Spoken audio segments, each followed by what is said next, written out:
Good morning, guys. Welcome to Football Brownie. Hope you're all well, keeping safe, keeping each other safe, and spreading love during this pandemic. Now, because we all need a little bit of loving.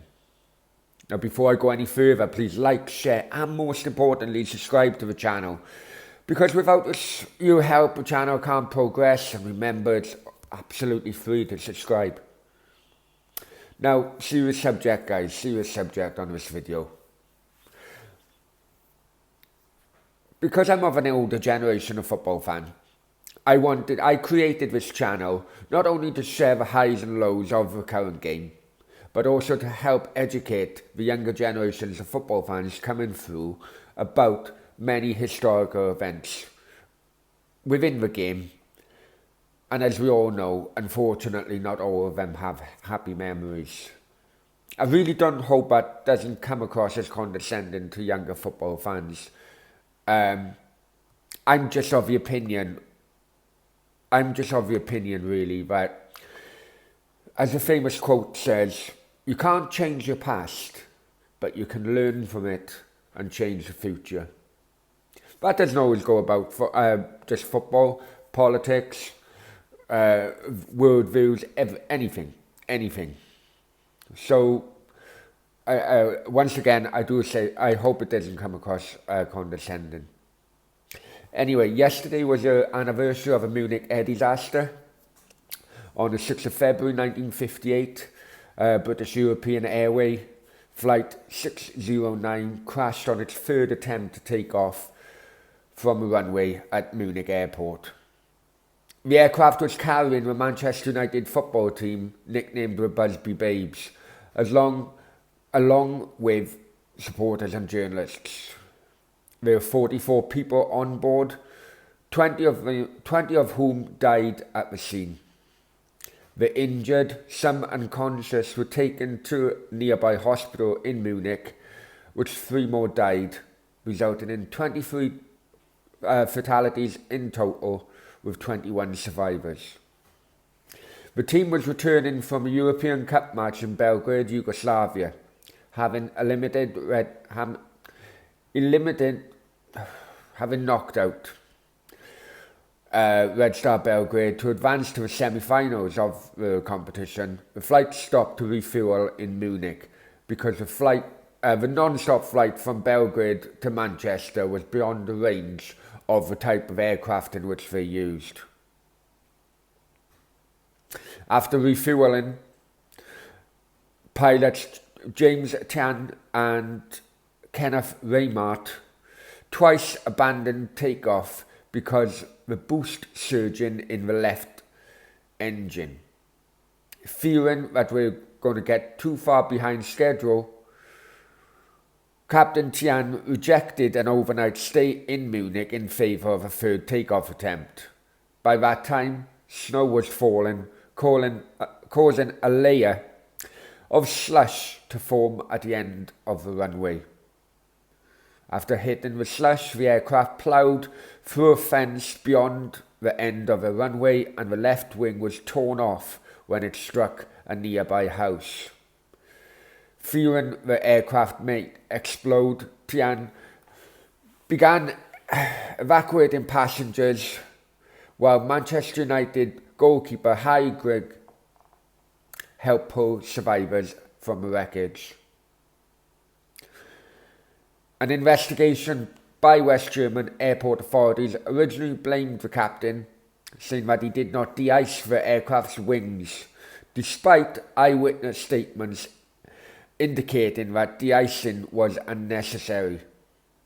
It was later established that the crash was caused by the slush on the runway, which slowed the plane too much to enable it to take off. The captain was cleared in 1968, which was 10 years after the incident.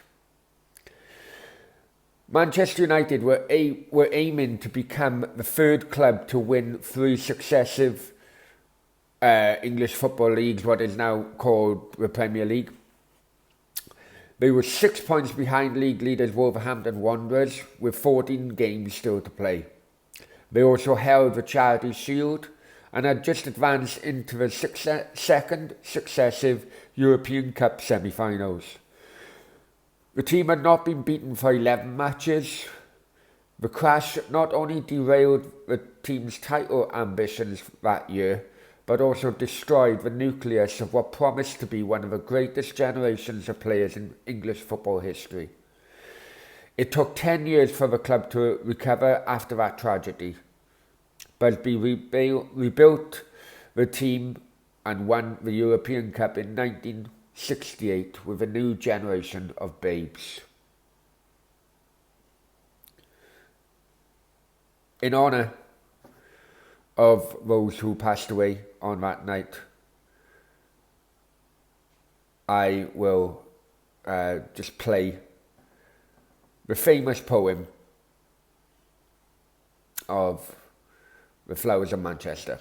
Cold and bitter Thursday in Munich, Germany. 8 great football stalwarts conceded victory.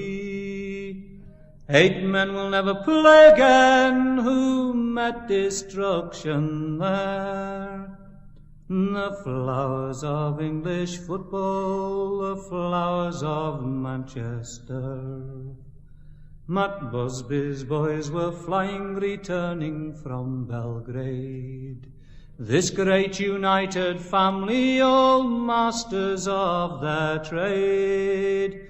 The pilot of the aircraft, the skipper, Captain Thane.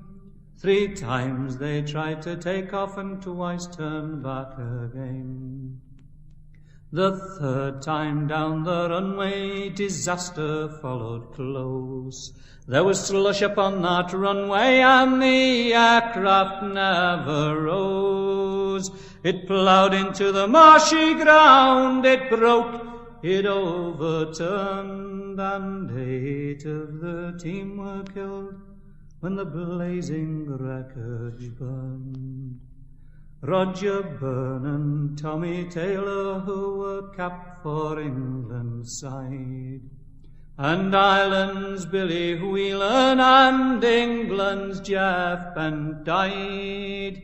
Mark Jones and Eddie Coleman and David Pegg also. They all lost their lives as it ploughed on through the snow.